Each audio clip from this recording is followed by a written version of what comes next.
This is an educational series by the Ukrainian Fire Chaplain Show.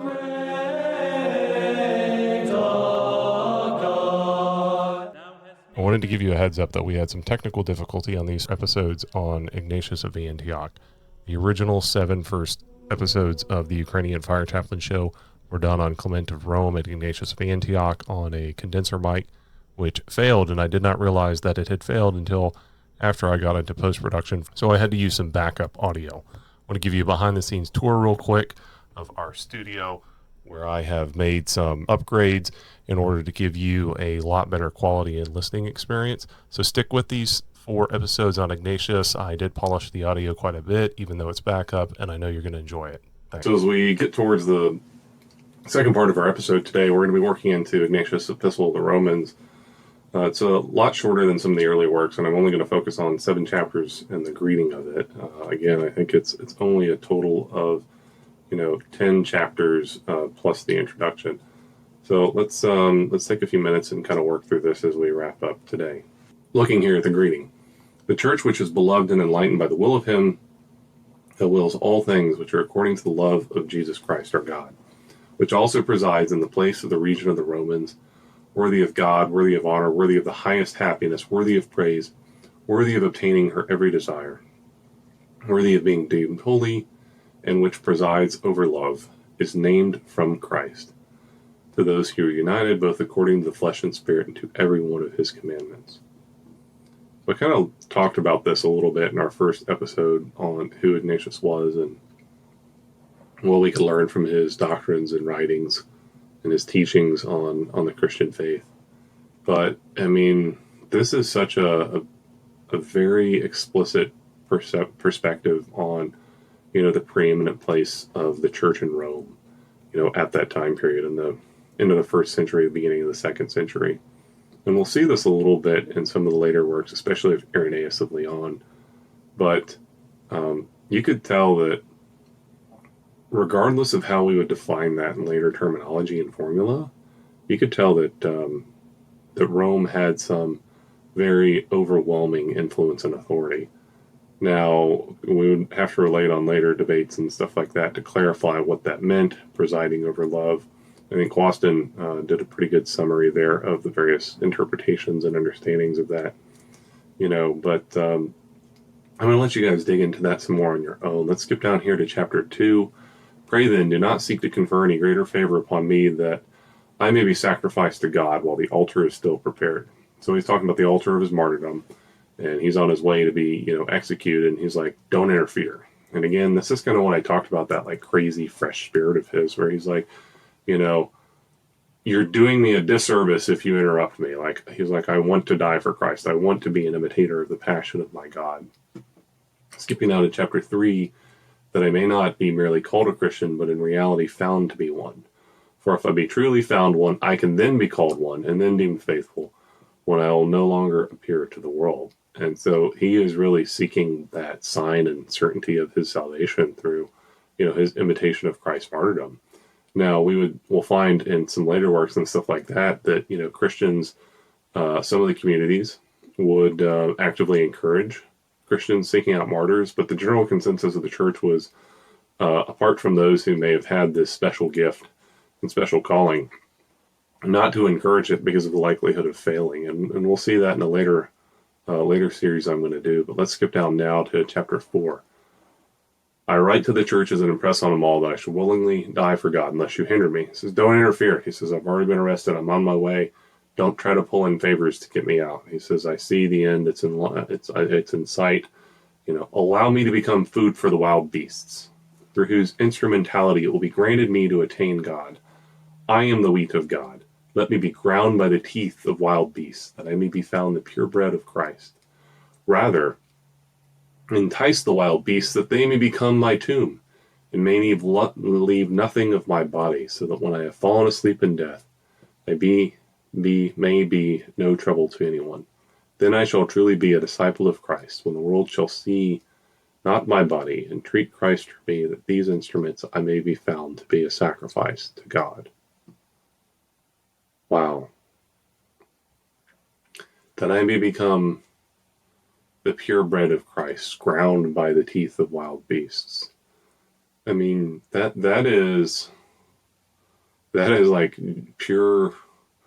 I mean, you want to almost say it's emotional love, but it's very clearly not like an emotional infatuation. You can tell it's like really this deep-seated, like burning love. This isn't, the love that we would normally find with like, teenagers in just an emotional state. It's like that real, true, visceral, complete dedication. The way that, 5 or 6 or 8-year-old kid has that like complete love for their father, but you can also see that there's a lot of this rational comprehension. It's not an immature love.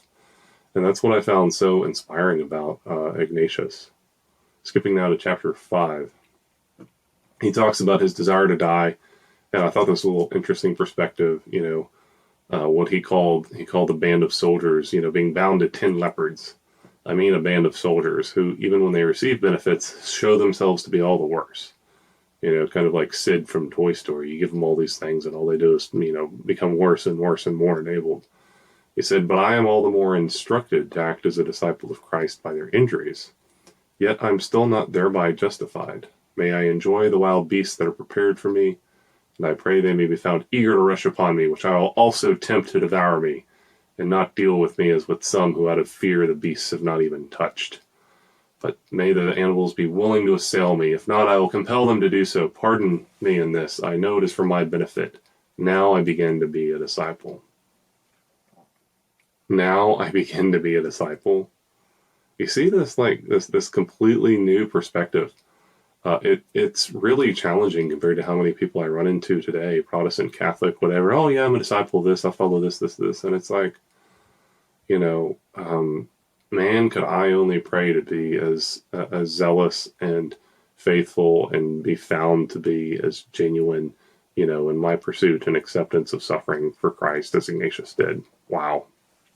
Let the fire and the cross, let the crowds of the wild beasts, let tearings, breakings, dislocations of my bones, cutting off my members, the shatterings of my body, let all of the torments of the devil come upon me. Only let me attain to Jesus Christ. And skipping down to chapter 6, permit me to be an imitator of the passion of my God. That is his understanding in one sentence. If you want to put it on a bumper sticker, that's what being a Christian is for Ignatius, right there.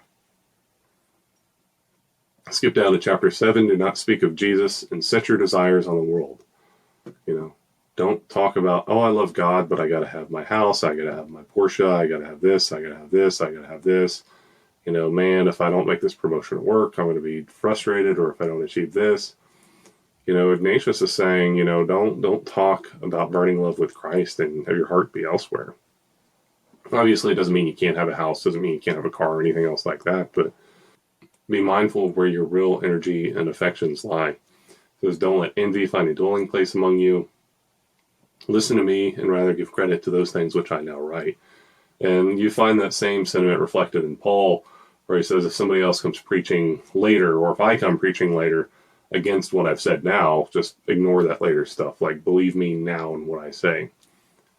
But there is within me a water that lives and speaks, saying to me inwardly, come to the Father. I have no delight in corruptible food, nor in the pleasures of this life. I desire the bread of God, the heavenly bread, the bread of life, which is the flesh of Jesus Christ, the Son of God, who became afterwards the seed of David and Abraham. And I desire the drink of God, namely his blood, which is incorruptible love and eternal life. And there is intense Eucharistic imagery. No, we don't have the sentence, the Eucharist is the flesh and blood of Jesus Christ.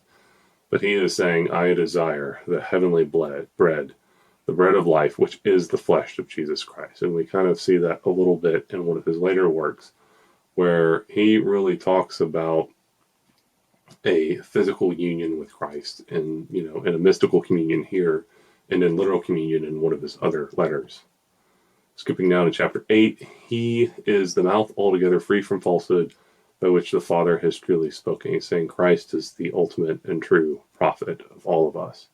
And that's where I'm going to kind of, leave this to you. I hope to give you a few more things to look at. But, Christ being the true prophet, and that, especially to those that were Judaizers, and to those that were in Greek philosophers or Greek philosophy, like Justin Martyr and and other saints and stuff like that, like we have in this person of Christ, a mouthpiece for the truth of God, for the truth of the invisible. And I think that's something I want you to try to meditate on and think about. I'm going to leave you hanging. Next week, we're getting into the epistle of the Philadelphians, and we'll also get into the epistle to the Smyrnians.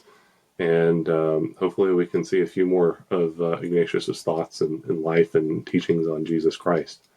Once again, thank you for joining us this week, and we'll see you soon. Once again, this is your host, Christopher, of the Ukrainian Fire Chaplain Show. If you have not already, go ahead and look at our website, theufcshow.com. It's got information about us and ways that you can follow, subscribe, or support us. We're on various podcast platforms. We're on Facebook and YouTube. And if you're able to, consider supporting us on Patreon. Also want to give a shout out to Daniel Atchison, the music artist Atch, for permission to use his song Forever in our productions. Until next time. Would like to offer my special thanks to the Antiochian Orthodox choir group Incense for letting us use their song The Great Perkimenon. You can find links to their music in the description.